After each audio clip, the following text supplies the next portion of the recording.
watu wameokoka, lakini ukisoma Wakorintho anasema alipoona msingi akaona wengine wametokea na matofali, akasema hawa watakamilika kwa wokovu wao, maana matofali.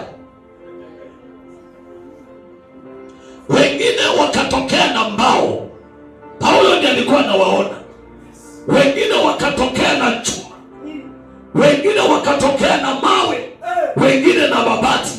Lakini alipokuwa anachoka na msingi, akaona wengine wanakuja na dhahabu, akajua hawa ndio, haleluya, wanaostahili. Bwana Yesu asifiwe. Amen. Uliza mwenzako, unajua msingi? Msingi. Msingi. Msingi wa madhabahu, msingi wa kanisa. Foundation. Haleluya. Bwana Yesu asifiwe. Amen. Ndio mkono wako na unaisema shetani ashindwe.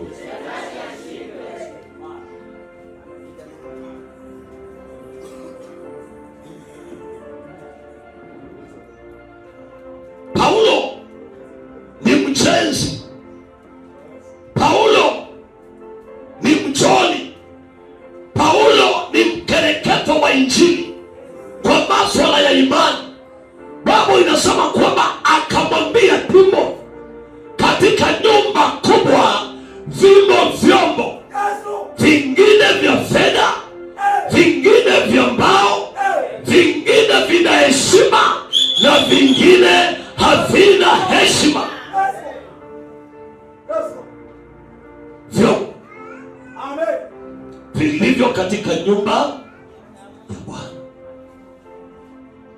Anasema vingine yani vina maana, lakini vingine havina maana. Ndio sababu anasema vingine viko na heshima na vingine havina heshima.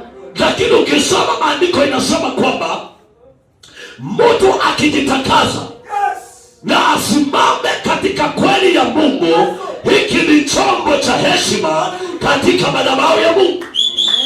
Na mtu asipojitakaza, unajua kuna watu ndani ya nyumba ya Mungu, hata ukisikia pasta amesema tujitakaze, yeye ataanza tu kusema Bwana najitakaza kwa ile njaa naishi ndani. Bwana asifiwe sana. Watu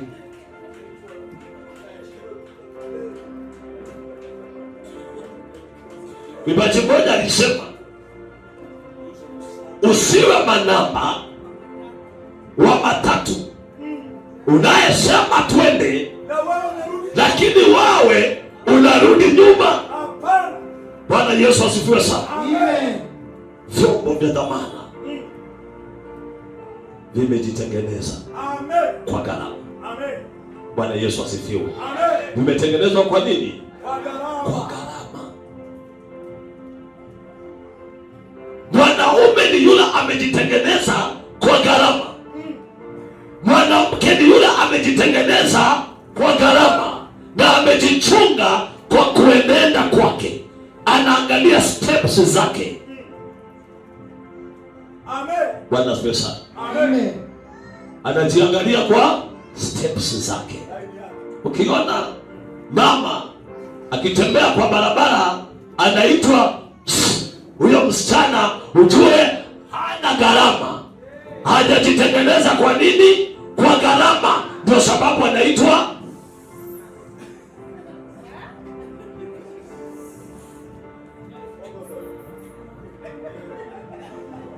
Huyo hajajitengeneza kwa gharama. Bana, hauhitaji mtu wa kukuogopa kukuita. Unahitaji mtu wa kukutokea mbele, sio wa kukutokea nyuma. Haleluya. Amen. Bwana asifiwe sana.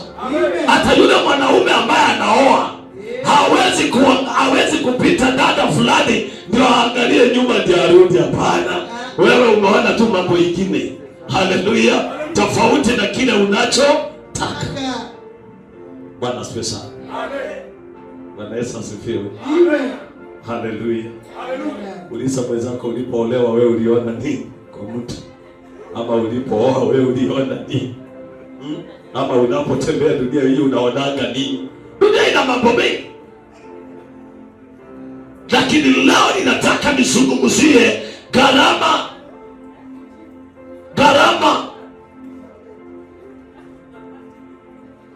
Hivi unahubiri nini?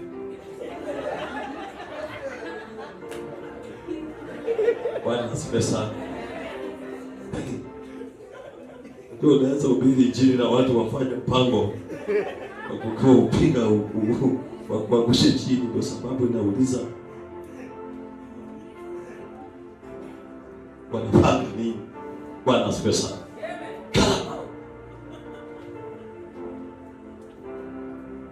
Mtu ambaye huishi maisha yenye yako, mtu ambaye huongea tu na watu kwa sababu watu wako duniani, ametupoteza. Bana, watu hawa ambao wako duniani wote hawakufai. Haleluya. Kuna watu wanaokufaa, na ndio sababu siku moja nilisema, kwa wale marafiki zako, ni wangapi unaweza kuambia niko hapa na hali yangu sio nzuri, na wakushughulikia. Unapata mwingine anakuambia ningekusaidia lakini niko na fuliza, kumaanisha wewe rafiki yako ni fuliza. Bwana asifiwe sana. Amen. Nani ako na marafiki watano? Marafiki tu watano. Wale unaweza kuwapigia simu uambie kwamba niwekee hapa 500 sahihi, na aweke ndio mkono wako juu na umtumie message haraka, aweke ukiwa hapa ndani. Nataka kushuhudia mambo makubwa ya Mungu. Kumtumia tu kama message, kumwambia niko hapa. Sio mtu mmoja, watu watano. Nani uko na? Kumaanisha tungali katika safari. Kuna mapatano gani kati ya giza na nuru? Hilo ni jambo unastahili kujiuliza, na ndio sababu nikasema chunga wokovu wako. Bwana Yesu asifiwe. Amen. Kuna watapeli wa wokovu. Kuna watapeli wachungaji. Lakini ni jukumu lako. Hata kuna watapeli wa shirika. Yaani wanakuja ndani ya nyumba ya Mungu kuitapeli. Yaani wanakuja kuiba ndani ya nyumba ya Mungu. Haleluya. Kama ni maombi wanaiba. Kama ni neno la Mungu wanaiba. Kama ni sadaka wanaiba. Kama ni akili ya mtumishi wa Mungu wanaiba. Haleluya. Bwana asifiwe sana. Na mhubiri mmoja alituimba akili hapa mbalimbali. Bwana asifiwe sana. Salama. Bwana Yesu asifiwe. Amen. Nimeamua kabisa mimi fulani nataka nije nitumike pamoja na nyinyi. So aliposikia mheshimiwa alikuwa hapa Tuesday, alikuja akakuwa pale nje. Kabla ingia, yaani anafikiria. Ulimuona kweli? Na nikasema apewe chai kama vikombe mbili. Sasa alikuwa anakunywa, yeye hakujua kwa kiti nimekaa mimi na mchunguzi. Sasa Mungu nionyeshe akili ya huyu mtu ni short wire ama ni mtu. Bwana asifiwe. Yeye anakunywa chai lakini mimi naambia Mungu huyu mtu ni short wire. Ndio ule mtu ni short wire. Kwa sababu amesahau agano aliloliweka, hajaliondoa. Lakini yako kwa kikombe cha chai na mandazi. Bwana asifiwe sana. Ndio huyo ndugu mpaka nikasema unaona hii dunia tushukuru tu Mungu. Ukiona watu kubali tu. Wewe wachana na watu. Wewe ndio unajijua. Na nikakubaliana na yule mwalimu wangu ambaye alinifundisha kuendesha gari. Aliambia kwamba wale unaona kwa barabara na madereva wengine wote ni wendazimu. Wewe tu hii yenye unaendesha, wewe tu ndio uko na akili timamu. Usifuate sheria za barabara ukagongwa. Ukiona yule amekuja wrong side upande wako na una mahali wewe unaweza kuweka hii yako apite, weka hapo, huyu mtu apite, urudi kwa barabara uende mahali unaenda. Huyo jamaa alinisaidia. Kuna watu wengine wanaishiki wanapoteza maisha yao kwa sababu ya zile right. Nasema iko kwa right yangu. Right yako gani? Bwana asifiwe. Unagongwa unasema right. Ni kama mtu mmoja pia alikuwa kwa right yake, aliitwa nani? Naboth, alikuwa kwa haki yake. Mfalme alipomuita Ahab, alipomuita akamwambia kwamba shamba lako la mboga linanifurahisha, nigawe hili nikupe lingine. Yeye akabishana na mfalme, alibishana na mfalme, akamwambia ili shamba ni urithi wa babu wa mababu, siwazi nikaliondoka, nitabaki kwa hili shamba. Mfalme akakasirika, akaenda nyumbani, akakataa kukula. Mke wake sasa akamuuliza mfalme, kwa nini huna raha? Kwa nini huna amani? Kwa nini haukuli? Kwa nini huongei na mimi mpenzi wako? Mfalme akamwambia mke wake ya kwamba nilihitaji shamba la jirani yangu Naboth, nimpatie shamba lingine, maana ili shamba linanipendeza. Amekataa. Jezebeli akacheka, akamwambia inuka ule, maana hilo shamba liko mikononi mwako kwa sasa. Nini ilifanyikia Naboth? Hapo inasema kwamba aliinua watu katika kile kijiji, akasema kwamba mseme Naboth ametukana mfalme na Mungu wa Israeli. Mtu akimtukana Mungu na amtukane mfalme anastahili kuuawa.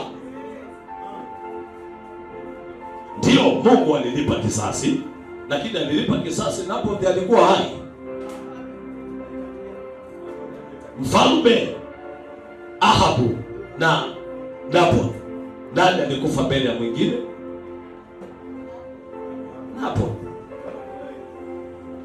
Kwa hivyo Naboth hakuona Mungu akilipa kisasi, hakukwenda. Ndio Mungu alilipa kisasi kwa wale ambao wako wanajifunza, lakini Naboth alikuwa amesafiri na alisema hilo shamba ni lake ama ni la mababu? La mababu. Bwana asifiwe sana. Bwana Yesu asifiwe.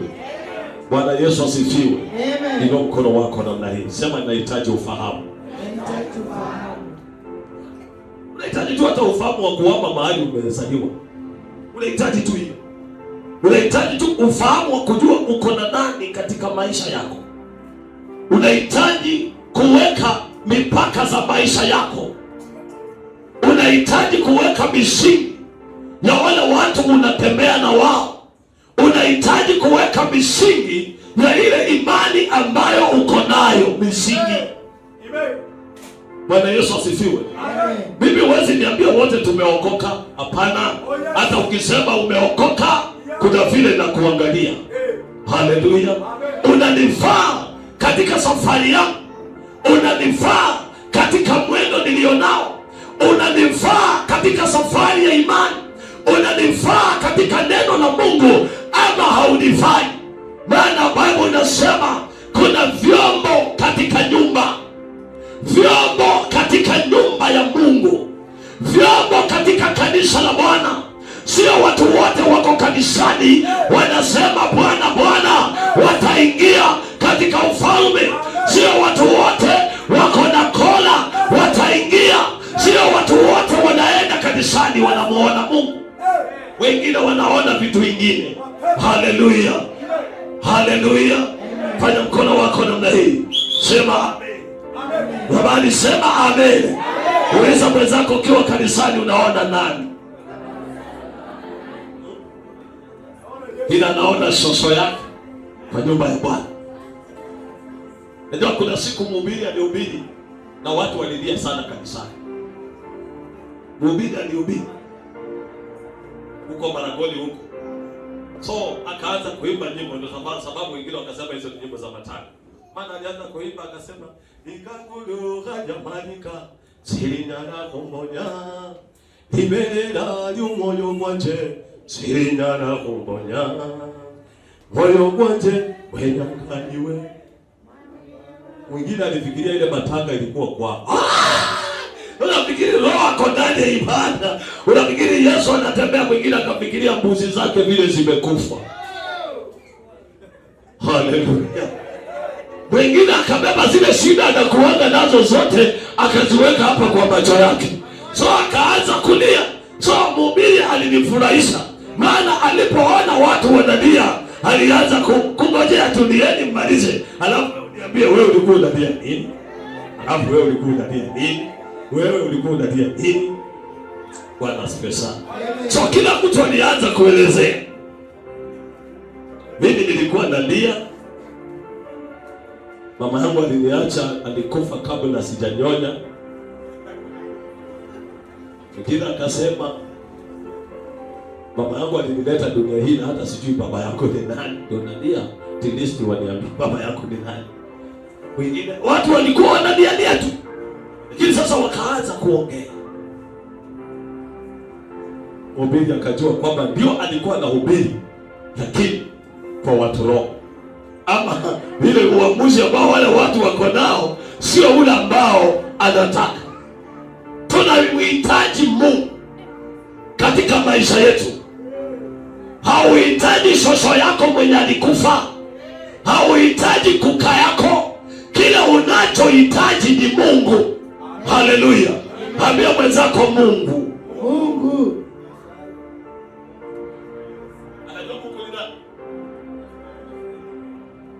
Anajua Mungu ni nani. Bwana Yesu asifiwe. Amen. Ulizia ule uko karibu na yeye, uko na kipawa gani wewe?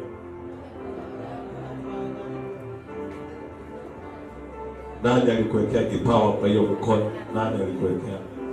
Alikuwekea. Nani meta wako wa hiyo kipawa? Ndio kuna vipawa mingi, lakini zingine zinastahili kuchunguzwa. Maana nasema hata roho anenaye lazima umchunguze.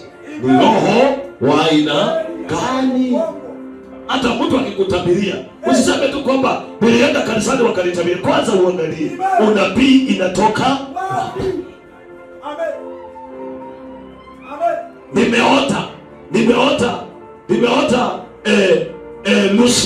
Nimeota Lucy alikuwa anakimbia tu kwa boma. Sasa hiyo ati apostle wameniota ati nilikuwa nakimbia tu kwa boma. Bwana asifiwe. Umbwa na ng'ombe ndio zinakimbia kwa boma. Watu wanatembea kwa boma. Watu tembea. Wewe unakimbianga kwa boma. Unatembea kwa boma. Nowadays katika vipawa watu wana mambo mengi. Watu wamejificha katika huduma ya Mungu. Watu wamejificha katika utumishi. Watu wamevaa vitambaa tofauti. Watu wana maalama tofauti. Wengine wanatembea na kama hii nguo yako ya msalaba namna hii, lakini ndani mwao they empty. Hakuna Mungu ndani. Hakuna Mungu ndani. Ni mikebe tu. Bwana asifiwe sana. Najua kazi zilikosa. Haleluya. Kazi zilipopungua, watu walijitafutia nini? Kazi. Haleluya. Kuna watu. Mimi niliona mshirika mmoja nilikuwa naye. Imagine akija kanisani anakaa mwenye ajui neno la Mungu. Kumbe akona karumu kule Kibera. Kadogo namna hii. So siku moja nilitokea pale inaitwa Mashimoni. Kwa hii na ile sababu chini. Nimetoka kuhubiri kanisa la Pastor Steve. So baada ya kuhubiri nikaona namba. Na hiyo namba ninaitwa kwa kichwa. Kalvari yamekwisha, Bwana Yesu amemaliza. Kalvari